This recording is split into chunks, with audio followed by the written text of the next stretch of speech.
Welcome to a new edition of the Neon Jazz interview series with Japanese-born New York City composer, vocalist, musician, and educator Emi Makabe. We talked to her from Japan in early January 2021 about quite a bit, like her latest 2020 CD anniversary, the COVID-19 world, her move to New York, and so much more. She has performed in renowned venues in New York, Europe, and Japan, and sings in both English and Japanese, as well as wordlessly. She has been involved with music from her early childhood. Please get to know her and dig this interview. Thank you for taking some time out for Neon Jazz today. I really appreciate it. No, thank you. Thank you for having me. Absolutely. So let's start off with kind of the idea that during a pandemic, you had a CD come out, anniversary. What was it like? What was 2020 like for you to have a CD come out? Kind of how did you maintain without any live music? That was so it's kind of good and bad for me. The releasing album is great for sure. It's my debut album. It was decided in the end of April, May into 2020. So that was great. That's true. The time we thought we could perform. The pandemic will gone.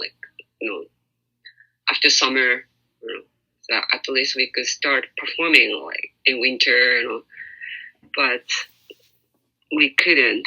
So that was hard. Yeah, we couldn't do any release show in person, or even I wanted to do tour, but it was impossible. So that was hard. Yeah. It's interesting because I was talking to someone today about this.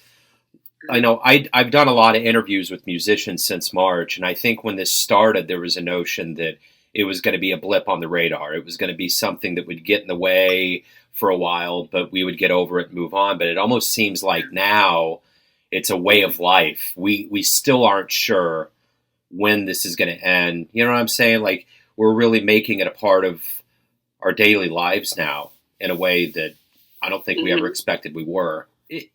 Now, where are you located exactly in Japan? Chiba, which is next to Tokyo. Okay. Now, is it better over there? Are you guys doing better? Are your numbers down? No, number is increasing. Oh, wow. But it's better than US for sure. Okay.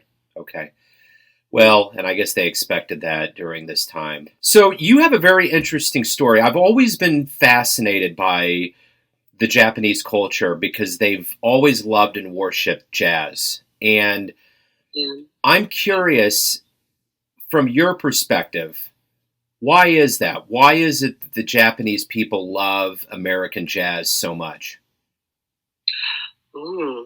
I think one is Japanese people love American culture, also Western culture too, but that's one thing. And I noticed I play shamisen, which is a Japanese traditional instrument. And these days I listen to a lot of really old Japanese folk music. And they have a very kind of similar groove, how to say like a jazz rhythm in that. So I think that's a why. So I think kind of jazz. Yeah. Kind of really, the Japanese people like that. It's kind of, we have a similar, rhythm. Yeah. Since all the time. That makes sense. So talk to me a little bit about growing up and how you really got interested in jazz and made it something that brought you to New York City. I started playing pop and folk music in teenager. So I got like a punk and rock, folk music rather than jazz when I was in teenager. But I really respect the jazz singers a lot, like Ella or Soler, Billie Holidays and Down Leaves. When I was young, I played more pop or rock. I like jazz singers, and then actually I went to So my band went to New York to perform, and that was 2006. Yeah, and that was my first time to visit U.S. New York, and I was very shocked. Just I fell in love New York. That was great place I've never experienced. It's very different from Japan. And then also I realized that I want to play music for a long time. I have to say, I've never studied music at the school, and at the time I want to come back to study music in New York, and then if I want to learn jazz singing. So I decided to go to schools for jazz in New York. Did you live in New York and come back to Japan because of the pandemic, or how are things working for you right now? Oh, it's just for my dad. He is sick, so okay. Yeah, I have to take care of him. Yeah. Okay. You clearly love jazz. It's clearly a part of who you are. Why do you love it? One thing is definitely improvisation. Their freedom, which is different from pop music or rock. I think there's a form for sure, but every time you can play differently, right? So it's very fun for me, and also if we play, each time is different. It's very fun. So obviously, the thing I think that's taken the biggest toll is that you can't perform live. This year has proven that. What do you miss the most about performing? What is it that you are looking forward to going back to? Sure. I miss performing in person for sure. Yeah, I did live stream with my band. It was I don't know, that was my first time. That's why, but I felt weird, I miss playing. I mean the air, like playing in the audience, that kind of thing. Yeah. Yeah. You had some great teachers like Billy Harper, Jeb Patton, Theo Bleckman. What did you learn from them? What was the greatest thing about learning from people that have that much experience? Actually, Theo, I learned how to sing from Theo Bleckman for sure. Yeah, I thought I learned from him like more how to arrange, how to compose, but actually I learned from him the very basic, to sing, the warm up, to make voice. That was great. That was very important for me. I really appreciate it. When you came to New York, what was the first show you saw, first jazz show that really just like blew you away? You were just wowed by it.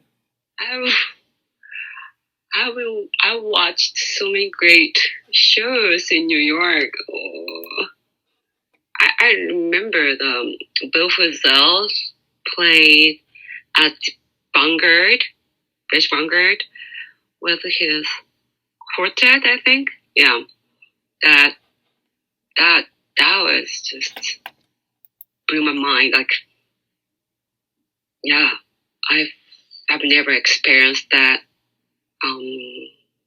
world made by music. He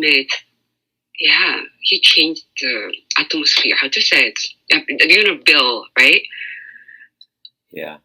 Because so he using the effects, or he made some like super beautiful world, like a twinkle world. Yeah. To say that I was so surprised. Yeah, I've never experienced that kind of feeling. Yeah, by music. You know, that I saw Bill Frisell here in Kansas City on March 4th. It was the last live show, and it was my wife's favorite show ever. She just had never seen anything like it. Wow. And I hadn't either. I didn't even know what to tell her going in, what to expect, because you just don't. But the way you describe the tranquility, that world that he creates, is spot on. It's really very true. It's like a magic, right? Yeah, it is. It really is. I'm so glad when I look back on all the things that could have happened before the shutdown. I think seeing Bill Frisell live was probably a pretty good thing. Yeah. You know, when everybody does return, when, you know, the vaccines start really getting out there and people feel comfortable to go to live music again, what do you hope we realize about live music when we come back, both the audience and the musician, like a level of appreciation or anything that we may realize about live music? Definitely musicians and audience will appreciate, right? How great, how different live music is. What do you hope those that buy your 2020 CD anniversary get from this? What do you want them to feel from the music that you put out on this CD? If I just listener can enjoy by my music, that'll be great. Yeah, beautiful. Hey, thank you for taking a minute out for Neon Jazz today. I really appreciate you opening up and talking with me here, and I look forward to profiling your music on the show.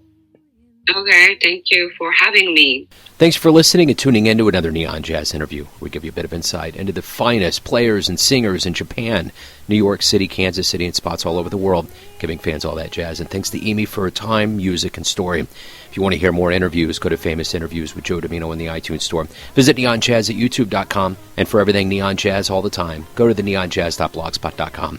Until next time, enjoy the jazz, my friends.